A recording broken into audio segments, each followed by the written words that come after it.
की लड़ाइयाँ झगड़े भी उसी तरह के होते हैं जी, मेरा 400 रुपया उन्होंने काट लिया ते सास ने मेरी गुੱਤ पुੱਟਤੀ, इस तरह के मामलात होते हैं। हेलो एवरीबॉडी, कैसे हैं आप सब लोग? ठीक है, तो आज मैं आप लोगों को कुछ फायदे बताने लगा हूँ गाँव में रहने के। बहुत ही फायदे हैं गाँव में रहने के इस महंगाई के दौर में, जहाँ पे डॉलर पाकिस्तान में 300 क्रॉस कर चुका है, 305 रुपए का। गाँव के लोगों को कोई टेंशन नहीं, वो अभी भी चिल माहौल में जिंदगी गुजार रहे हैं। उसकी मैं आपको चंद वजूहात बताता हूँ। देखें, जब आप शहर में आप ट्रैवल कर रहे हैं या आप बाहर जा रहे हैं कुछ लेने, कुछ सामान लेने, अपनी जॉब पे जा रहे हैं, तो आप रास्ते में बहुत सारी चीजें हैं जो आपको डिस्ट्रैक्ट करती हैं, like restaurants, bakeries, juice corners और वट एवर, जो भी आपके टेस्ट बर्ड्स को अपील करती हैं चीजें। गांव में मोस्टली, जो पंजाब के गांव हैं जहां का मुझे एक्सपीरियंस है, सवाए एक समोसों की दुकान के और कुछ भी नहीं होता। गांव में सिर्फ एक समोसों की दुकान होती है, किसी गांव में तो वो भी नहीं होती। उनके लिए टोटल एंटरटेनमेंट, जो वहाँ के रेजिडेंट्स हैं, उनके लिए वो समोसा ही होता है कि वो समोसा खा लिया, एक साथ में एक कोक की बोतल ले ली। अब देखा जाए तो इतनी महंगाई में, जहाँ सारी चीज़ें डबल से ट्रिपल चले गई हैं, समोसा ज़्यादा से ज़्यादा 10-20 रुपए पर है। ठीक है, मतलब अगर वो पहले 20 का था, तो अब गांव में अभी भी 30 का या 25 रुपए का मिल रहा होगा। और जो बोतल है वो पहले अगर 100 रुपए की थी, तो अब वो 150 रुपए की हुई है। तो उनके लिए टोटल महंगाई यही हुई है। ठीक है, और उनकी टोटल इंटरटेनमेंट भी ये है। ज़्यादा से ज़्यादा जब उनके घर में कोई मेहमान आता है, तो वो कहते हैं यार मुर्गी ले आओ। ठीक है, तो मुर्गी ले आओ, तो मुर्गी का की है पहले 400 रुपए किलो गोश्त थी, तो हूँ 600 हो गया। तो ये उनकी है टोटल इंटरटेनमेंट। ये भी उन्होंने हफ्ते में 2 से 3 दफ़ा ये इंटरटेनमेंट को करना होता है। बाकी वो सादा सब्जियां खाते हैं, सादा सब्जियां वो घर में उगाते हैं, घर में पकाते हैं। और ज़्यादातर जो गांव के लोग हैं, उनकी फसलें अपनी होती हैं, उनकी ज़मीनें अपनी होती हैं। उनको आटा उनका घर का होता है, चावल उनके घर के होते हैं। घर के मीन टू से कि उन्होंने अपनी ज़मीनों पे या तो खुद काश्त करते हैं या ठेके पे दी होती हैं। तो महंगाई वाला जो फैक्टर है ना, वो उनको उस तरह से हिट नहीं करता। और ज़्यादातर लोग खेती बाड़ी करते हैं, और at the end of year, जब वो अपनी काश्तकारी कर वगैरह के फारग होते हैं, तो जो उनको एक रेवेन्यू जनरेट होता है, वो इतना होता है कि वो खुशहाली से अपने एक बच्चे की या बच्ची की शादी भी कर लेते हैं। क्योंकि उन्होंने शादियों पे भी, अच्छा शादियों पे भी गांव वाले लोगों ने कोई इतना खर्चा तो करना नहीं होता। एक उन्होंने तंबू लगाया वहाँ पे, गली में, मोहल्ले में या खुली ज़मीन में, वहाँ कोई 500-600 बंदा उन्होंने खैर बुलाना होता है, वो एक अलहदा सीन है। वो बुलाया, निकाह करवाया, शादी करवाई, और बस रोकती होगी।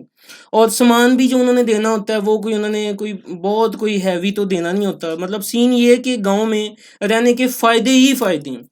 और फिर फ्रेश एयर, इन्वायरमेंट, सबसे अच्छी इन्वायरमेंट कहाँ की है? गांव की। ना धूल, ना मिट्टी। ठीक है, इर्द गिर्द फसलें होती हैं, ज़मीनें होती हैं, फ्रेश ब्रीदिंग, उसके बाद बंदे की हेल्थ बहुत अच्छी रहती है। आप सुबह सुबह जाएं फसलों में, आप चलें फिरें, अपना काश्तकारी करें, तो वो बड़े स्ट्रांग होते हैं। उनकी कब कोई भी ओबिसिटी जो है वो गांव में नहीं होती। मोटापा ज़्यादातर गांव में, मैंने तो नहीं देखा कि मोटे लोग गांव में एग्जिस्ट करते हैं, बहुत थोड़े होते हैं। उसके बाद जो घर हैं, उनको इतना मेंटेन करने का गांव में खर्चा नहीं होता।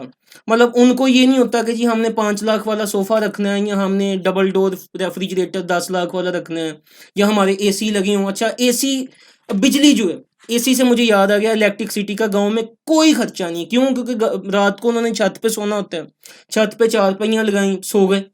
ठीक है, ठंडी हवाएं आ रही हैं, चिल्ल माहौल, धोतियाँ पहनी हुई हैं, और वो बड़ा मज़े वाला सीन होता है। और शहर के बीच में, क्योंकि अंदर घुटे हुए घर होते हैं, छोटे छोटे घर हैं, एसी लगाने पड़ते हैं, वेंटिलेशन, ये सारी जो फैसिलिटीज़ हैं, इनको आपको जब अटेन करती हैं, तो इसकी एक लिविंग कॉस्ट आती है। अच्छा, गांव के फ़ायदों में और बात की जाए, तो जो ट्रांसपोर्ट है, वो लोग ज़्यादा से ज़्यादा, उनकी रिश्तेदारियां भी, गांव के लोगों की रिश्तेदारियां भी दूसरे गांव के लोगों के साथ ही मोस्टली होती हैं। तो क्या होता है कि जब किसी की तरफ जाना भी है, तो 2 किलो खरबूजे ले गए, या 2 किलो आम ले गए, कोई फ्रूट ले गए छोटा मोटा, वो कोई लक्षण नहीं होते कि जी हमने कोई लेयर्स का 5,000 का केक ही लेके जाना है। मतलब कोई छोटी मोटी चीज़ ले गए, इतने में ही वो खुश हो जाते हैं। फिर उनके दिल इसलिए साफ होते हैं, क्योंकि उन्होंने एक बड़ा वेन्यू देखा ही नहीं होता। अब हमारे यहाँ लाहौर में अगर कोई मेहमान आ जाए, आप उसे रेस्टोरेंट में लेके जाएं, उसको खाना खुना खिलाने के लिए 5 से 10 हज़ार रुपया एक मिनिमम बिल बन जाता है उसकी दीद करने में। अब गांव में एक मेहमान आया, गांव में है ही कुछ नहीं, आ जाके एक मुर्गी मंगवा के उसको बना लिया, या पुलाव बना लिया, और यहाँ गोश्त का शोरबा बना लिया, यही सीन होता है।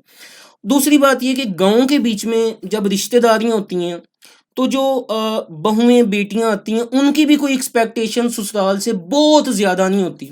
उन्हें पता होता है कि जैसे घर से हम आई हैं वैसे ही अगला घर है, वहाँ पे भी यही सिनेरियो था, यहाँ भी यही है। फिर उनकी लड़ाइयाँ झगड़े भी उसी तरह के होते हैं, जी मेरा 400 रुपया हमने काट लिया, आते सास ने मेरी गोद पोट थी, इस तरह के मामला होते हैं। तो गाँव का मैं समझता हूँ कि अगर महँगाई से आप लोग तंग हैं, आप लोग शहर में नहीं रह सकते, तो आप गाँव चले जाएँ।